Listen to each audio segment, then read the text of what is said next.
Good morning, lifers! Welcome to Tripod. This is our fourth episode, and we welcome you here. We have today, of course, the other two members of the Tripod. We have Prudy, or otherwise known as Prudencio Marciano Mupera Verso. Hi there, There Prudy. we go again. Hello, guys, everyone. I hope you're okay. We are already live. Tripod is live for the moment. Welcome. Prudy, Our how long did it conversation. take you to learn how to write your name? It took How me long did it take you 1 to learn how to month. write your name? It took me 1 month. I still have, for within 1 month, I have my guide of my name. Let me introduce Mike first. And of course, we have the white guy with a brown heart, Mike Medlin. Hey guys, good to be back with you. Looking right. forward to my new technical word today. I'm pumped. I'm ready. Nice. All right. So we have been teaching Mike some Filipino terms for the past 3 weeks. And this is our fourth week. Wow. May 4 na linggo na tayo. And this is our fourth week. We are teaching Mike little by little Tagalog terms so that at the end of the quarantine time, maybe you'll be fluent in Filipino. He's more Filipino. It's going to be a long quarantine. We don't want that. Okay, so we have a Tagalog term for you today. So Kim might be asking you once in a while to go to the grocery store, and that's what other husbands do nowadays. I did it for the first week, but my wife started to just say, forget about it, let's just do something else. But of course, Kim might be asking you to do that. And when you go to the grocery store, you'd say, pabili po. Pabili po. So when you want to buy banana, you say, pabili po ng saging. Saging is banana. But let's just try to learn pabili po. You say pabili po. Pabili po ng bread. Should I say it now? Something like that. Yeah, go ahead. And it means do you have or can I buy? That's what it means? Yeah, that's right. It's more of like, can I buy? It's more of like, can I buy? All right, here goes. Pabili po. There you go. Pabili po. Again, you're flawless. Wow. Oh, man, that hurt. Mike, you've been doing it so well in the past few weeks. Okay. Oh, Prudy, thank you. You're a great encourager. After this is your free Tagalog or Filipino language tutorial. This Tripod podcast will become one for you, all right? I feel like it should be paying you. Okay. We were having, because all of us are quarantined, we're having what we call our Starbucks party today. Oh, yeah. Can you show Let's show our mugs. Mugs? That's what is Taiwan is Singapore. Oh, I got this from LA. So no, Mike's is Tagaytay. That's Tagaytay. Although this is a Nescafe coffee that's in.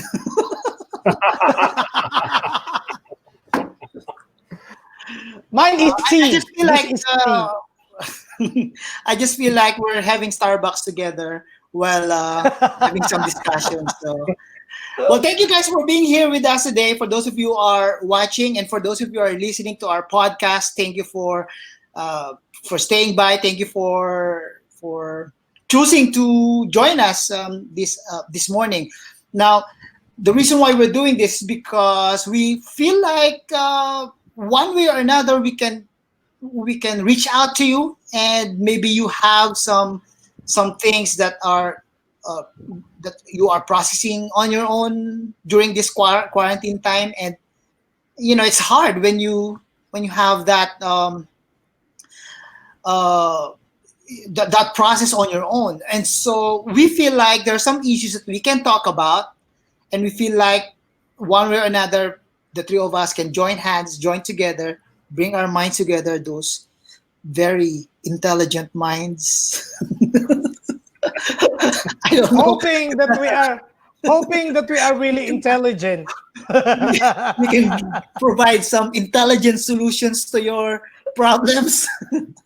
But no, we hope that this can be useful one way or another for you. But we chose to talk about today some struggles. We are now in the fourth week. No, this is the fifth week of quarantine time here in the Philippines. For in other areas, it can be probably shorter or some are probably longer. But here in the Philippines, we are in our fifth week of being quarantined. The first few weeks, medyo ano pa tayo, kakaiba. We feel different. There's an initial shock that we have experienced.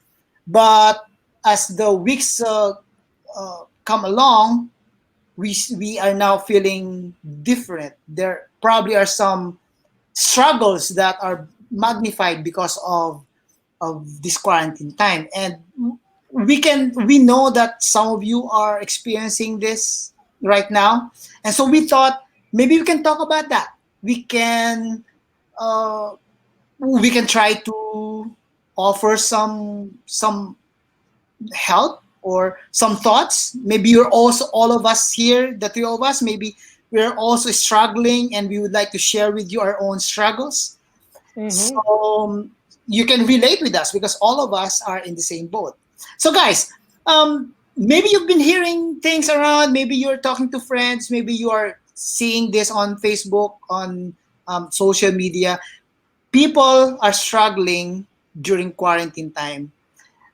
What are the things that you're hearing right now? What are the common struggles that they are experiencing nowadays? We Well, can, like we you were can list commenting just a them. moment ago, in the beginning, it was kind of like a vacation. It was a nice little change of pace, and you get to be home kind of on your own schedule, doing your own thing. But as 1 week went into two, into three, and so forth and so on, the thing that was a source of enjoyment about quarantine, man, it became a burden and a frustration. And then, especially, I think a lot of us were really looking forward to the opportunity, at least here in Luzon, of the quarantine being lifted a couple of weeks ago. For it to be extended for another 3 weeks, it's really magnified those feelings for us right now. We're starting to feel a little bit desperate, and I know that's certainly the way some of the direction, some of the emotions have been moving in the Medlin household. What about you guys? What about for you, Prudy? Have you been sensing that even within yourself? A little sense of Um, frustration and maybe even desperation now that we keep moving into this quarantine even further and further. yeah, as you know, me, I'm quite an itinerant person. I'd like to go to one place to another, and feeling like with the extension of ECQ, I felt like more contained. I'm a free spirit person. Mm. I just would like to go somewhere. But being quarantined only here to the grocery and to the Talipapa area, parang mabigat, it's a heavy thing on my end not to fly somewhere, not to go somewhere. It's really difficult. Sobrang hirap. Noon okay lang. Sanay dito Mm. sa containment ng bahay ko, but right now it's getting to be heavy on my shoulder. Yeah, so you probably are experiencing some frustrations too, no? Yeah, frustrated. We had some Maybe- plans to go somewhere outside of the Philippines with my family, but then it was canceled. yeah, and majority of the popular, at least the our majority of our friends are working from home nowadays. And I've actually had some fun discussion with a friend of ours, si Josh. I don't know if Josh can be able to Yeah. listen to this. And he was suggesting, and this is a suggestion from some psychologists. Some psychologists, according to him, said that for you to beat the being alone and being, sometimes we feel like working from home is tiring and working from home is boring, what you need to do, according to some psychologists, is for you to dress up as if you are going to the office, and or you probably have to wear your shoes, not just your sleepers. I don't know, whatever it is. Just work from home as if you're working in the office. And I told him, jestfully, I told him, Josh, that's good, but that's not sustainable. And then I showed him my pajamas because working from home has been my lifestyle for almost a decade now. But anyway, working from home is a struggle for most of our viewers and for most of our friends. They are having some problems adjusting to the work from home schedules, work from home Because the bed is just somewhere close nearby, and you just can't help but feel sleepy. When you feel sleepy, you can proceed on. But we need to be productive, especially if our boss, our employers are expecting something from us. So do you have any tip, Mike? Can you share with us some of your tips in being more productive? How do you do it? Sure. I think our situation is probably different from most of our people in that the three of us working from home is nothing new to us. This is what we do every day. And I agree with Arnold that dressing up every day to work at home is absolutely not sustainable. You might do good at that for about a week or so, but then it's going to be like, what in the world am I doing this for? It's just me. It's just me. But what I have found for myself is that, some days, some work days are more critical than others, where you might have a heavier workload on one day, or that the thing that you're working on is just more important than things that you would work on typically. On those specific days, I have found that if I really need to have laser focus and be super productive, if I will dress accordingly, it really does help. And for me, the big thing, and I'll go ahead and tell you right now, I'm not wearing shoes right now. for those days that if I really need to be laser focused, I need to put on some shoes. It makes a big difference for me. And I know that's kind of weird, but it makes a big difference for me. Yeah, it does. It does. Oh. On my end, I might not, because I work from home majority of the time, even before the quarantine days started. What I normally do is to put on my polo, and that's it. I mean, I feel like I'm going to the office just with my polo, with a special kind of top. But one of the things that is actually connected to that is, for those of us who have kids, the quarantine days have brought the family together, for better or for worse. Because the kids are at home 24 hours a day, as opposed to in the past, majority of the time they'll be in school. And because they are not in school right now, and maybe they are not outside the house playing, they are just stuck with their gadgets and watching TV, and you're trying to provide rules that are not being kept. There are some tensions that are building up because of that. How's the Medlin household handling this, Mike? Well, there have been some tense moments for sure the past few weeks. But I think one thing that we have going for us that just in conversations that we had earlier, that's a little different. My kids are going to Western school. They're on the Western calendar. And so even though quarantine has been ongoing now for over a month, school has continued for them. It's just that it's no longer on campus. It's now online. So that's been beneficial to us in the sense that it's helped to maintain a sense of schedule and purpose during this time that maybe other families don't have. But nevertheless, I have a middle schooler. I won't mention his name, but I have a middle schooler in my house that if I would let him, he would have a device or a controller in his hand 24/7. Well, he might take a few hours to sleep and eat, but beyond that, he would have a controller and a device in his hand. So I've had to be much more intentional in helping him to manage his time, because it's real easy for him to get distracted, especially when now even school is online. It's real easy to jump from one tab to another and be watching YouTube when you should be doing your studies. And so I've had to be more intentional. So you mentioned him and a middle schooler. So I think I know who he is right now. I know who that kid is.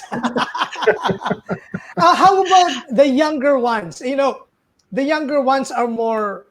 How will I say that? They are more active.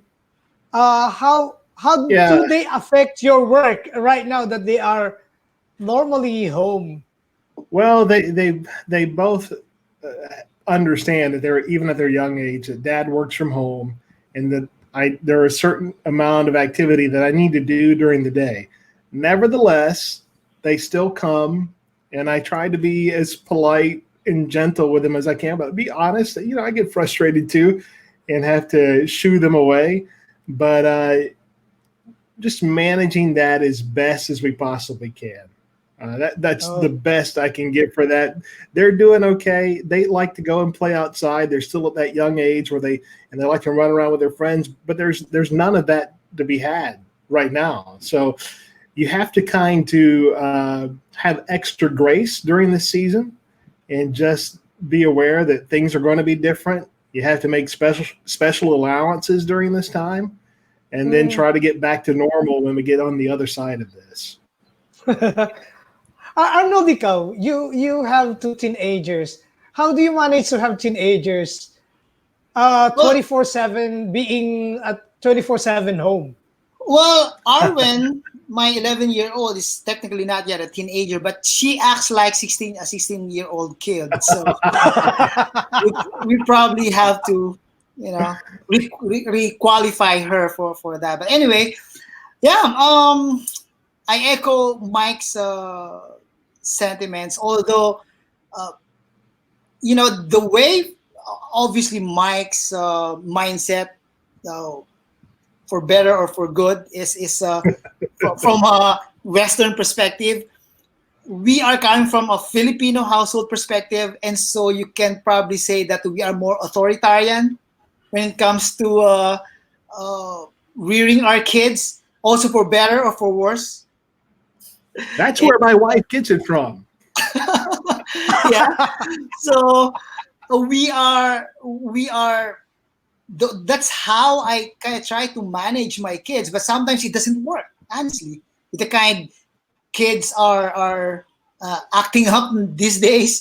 So I have to adjust. I have to try to understand them more and see how what's the better parenting approach. But I guess the takeaway from a parent perspective, at least from my perspective, the takeaway right now is this: that being in quarantine, you are given more time to understand your kids. And even if I mostly work from home in the past, I honestly can spend more time with them only on weekends and in the evening. But because of my schedule, I normally am not available in the evening. So I'm not able to see them quite often. But nowadays, I can now see them more often, and that's why I can also spend more time with them. And that's why also I need to know how to interact with them in a more graceful way, in a way that they can understand, in a way that I can also understand them. So it's a challenge. Majority for some of us who are parents, it might be a challenge for you, but we can get there. We can try to understand our kids during this quarantine time. Yeah. I So, cannot relate much. well, you can relate with this. Maybe you are able to talk with with some couples, some friends of yours. Maybe you are able to understand and hear their concerns during this quarantine time. Meron ka bang naririnig na ganyan nowadays, mga struggles nila?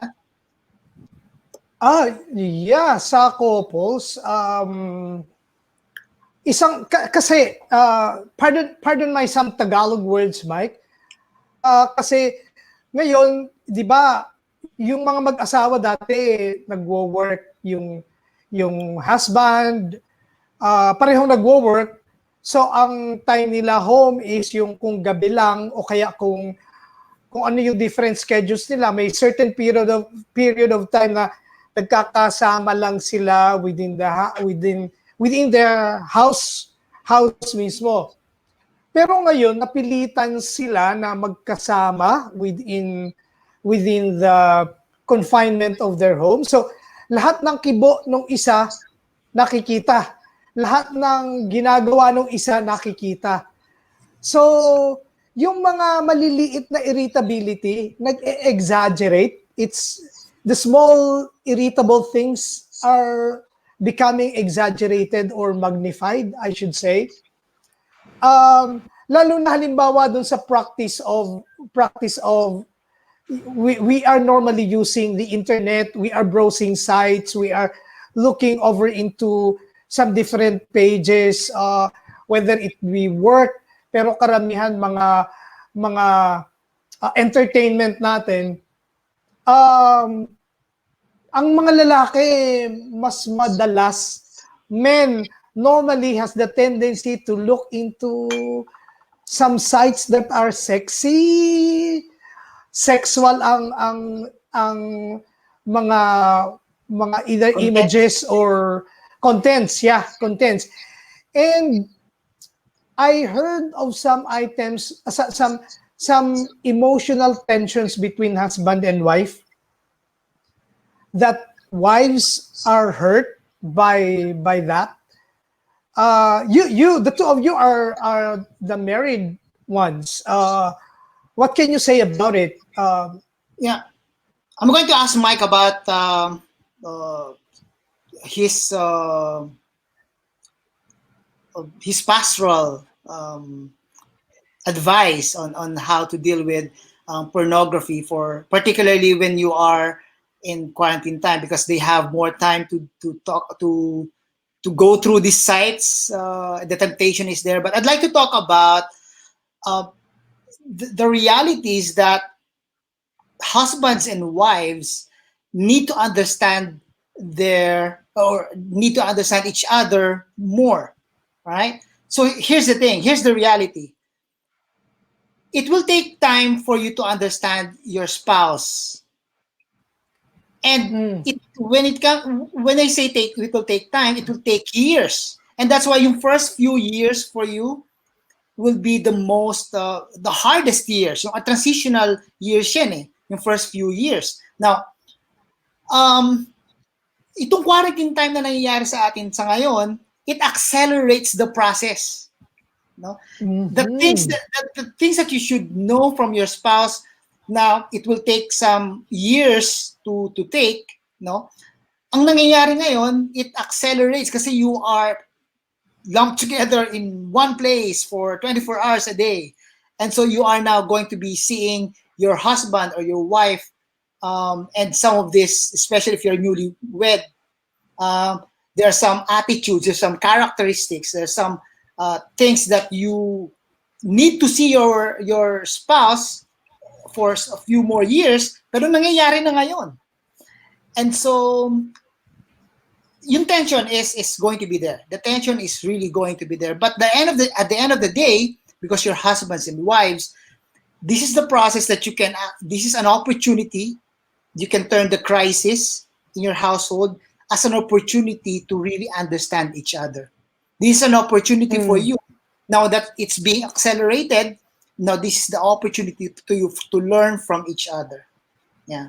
Then you're trying to say that the relationship blends, have the dynamic of making it blend together in this short period of time, rather than wait for years. Yes. Years to come. Although it's going to be hard because it accelerates things. Maybe you are not prepared to do that yet, but because we are, this is the opportunity now that's given to us. Let's maximize that. Let's try to maximize that by trying to understand our spouse some more and trying to understand where they're coming from, the characteristics that they are in. Maybe they're not showing that before, but because you are now together for 24 hours a day, you are now going to see that, and you have to accept that, and you have to accept your spouse because of that. Yeah, Mike, you are going to say something about, a while ago. Yeah, I would agree with you that the struggle does provide opportunity, and so why not take advantage of it? Don't lose the opportunity that's been given to you to deal with this issue now instead of later. But while you're in the struggle for the wife specifically, I want to validate her emotions, of feeling hurt and feeling maybe even betrayed. You're right to feel that way. You should feel that way. This is not part of God's plan for your marriage. This is not part of God's plan for your husband's life or for your relationship with one another. It's destructive to him. It's destructive Mike, to his relationship with God and with you. Go ahead, can I Prudy. just give a little comment? Here's the issue with with the things on watching or viewing, going to pornographic sites. A lot of people are thinking that it is okay or it is normal for a lot of people, or men particularly, to be entertained by that. What's your thing on that? Well, I would say that it's normal for all of us to sin. All of us have a sin nature, but just because we have a sin nature doesn't make it right for us to sin. And pornography is a sin. As men, we are naturally drawn to that. We are. God has placed within us a desire for all things beautiful, but ultimately that's to be met on earth in a physical relationship through our spouse, but ultimately it's to be met in a relationship with the Lord, not through pornography or some other artificial means. So for the wife, I really want to validate her and her feelings. This is not normal. Don't let anyone tell you that this is normal behavior, that it should be expected and allowed in your marriage. But at the same time, I also want to say to her, it's not your job to change your husband, because you can't do it. In trying to change your husband, you're only going to push him away. Yeah. That was some of the best advice that I ever received in premarital counseling, is that you can't change your spouse, but God can. God can, and you need to pray. And that's what I would encourage her to be doing for her husband. On the flip side, for the husband, I hope that he will be sensitive to the heart of his wife and to the heart of God, and realize that this is wrong. And there is a way out. There is no struggle quite like pornography, I don't think, for most men. It is highly addictive, but there is a way out. And it begins with honesty and transparency and bringing the sin into the light. And in this situation, man, you've won half the battle already. It's already in the light. She knows. Other people know about the situation. Now you just need to press forward in accountability. Find someone that will walk through this process with you and be a source of encouragement and hold you accountable to make sure that you're trying to stay away from this. You need help. This is not something that you should be walking through by yourself. So find a brother, maybe a pastor or a leader of a small group, or just a good friend that's a believer that will help you through this process to freedom. So that would be my encouragement to the husband and to the wife. Yeah. The thing with quarantine time is that there might be some issues that we're dealing with in the past, even before the quarantine time. There are some issues that we probably are dealing with. And because we are all quarantined, there's nothing to do. These issues are magnified. These issues are, it might already been there in the past, and now we have no choice but to deal with it. And that's, I guess, is one of the things about, and how we can, this is a way for us to maximize this opportunity. This is a way for us to try to deal with that with ourselves and with our loved ones, and try to sit down sometimes with some of the family members who are also involved in this process. Yeah, Prudy was Um, saying something. yeah, yeah, we have one of our somebody tuned in. He is one of the pastors of Saddleback Santa Rosa. Mike Ayala, yeah, shout out to you. Mike, he sent me a message in relationship to what we're talking about. It's in relation to bad habits. He said, "Know your triggers.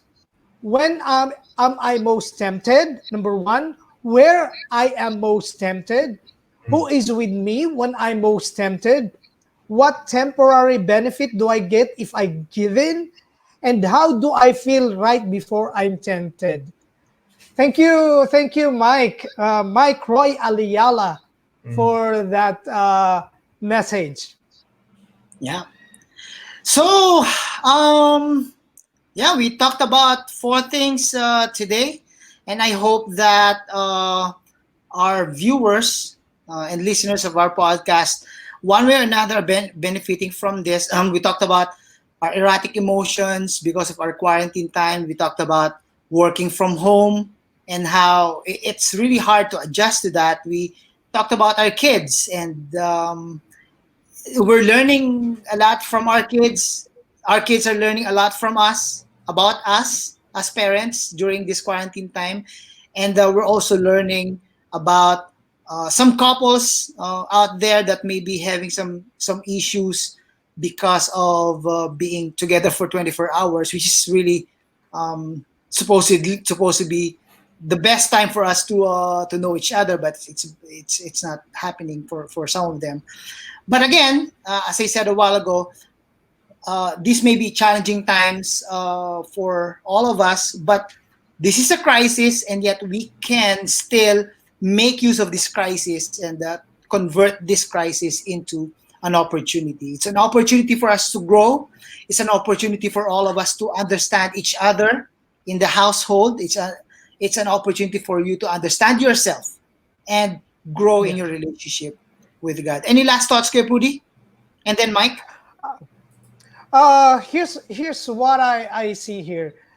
Unfortunately, the quarantine time magnifies the bad things that has been happening in the past, probably in your relationship with each other. It just becomes magnified because you are forced to be here together for an extended period of time. But instead of that, destroying your relationship, the thing here is make it an opportunity for your relationship to get deeper, to know each other as family, or as couples, as husband and wife, or as people who are living in one confined place. I think that let's take those this opportunity for something that is good. Mike? And Any I would last just thoughts? add that, during quarantine, we're all going to experience loss or struggle to some degree. Really, the difference maker is the direction we take that, the direction that causes us to run. And I would encourage you to run to God in your loss and in your struggle. Be real about the pain and the emotions that you're feeling. God's not afraid of that. He's wanting to be there with you during that whole process. And I have a daughter here this year that it's her graduation year, and just yesterday, in fact, the school announced that they were canceling her graduation ceremony, made it official yesterday. And so we were expecting that to happen, but the news just came out yesterday, and it was a very emotional moment for her. And so there's nothing wrong with those emotions, but allow those emotions to draw you to God. God is close to the brokenhearted. He wants to be there for you. So uh, allow this opportunity to do that for you, to be that for you, an opportunity to grow closer to Him. Yep, yep. And with that, we're going to end the fourth episode, episode 4 of Tripod. And we're going to end with Mike's word for the day, which is pabili po. Because I know maybe Kim will ask you to go to the grocery store later on. So you have to say this. You have to say pabili po. Let's do it, Pabili Mike. po cheeseburger. Okay, let's do it again. You say pabili po. Pabili po. Pabili po ng, Pabili you add po on, sorry. cheeseburger. You add on ng. Pabili po ng, Okay. Pabili po ng cheeseburger. yeah, you get it. Thank you, Mike. Thank you. Thank you, Prudy. And with that, we would like to say thank you guys for being here with us today. And we hope that one way or another, God has blessed you with our discussion today. We're going to see you again next week for another episode of Tripod. Hi, everyone. Bye, everyone. And we're going to ask Mike for pabili po later on. Thank you, guys. See ya.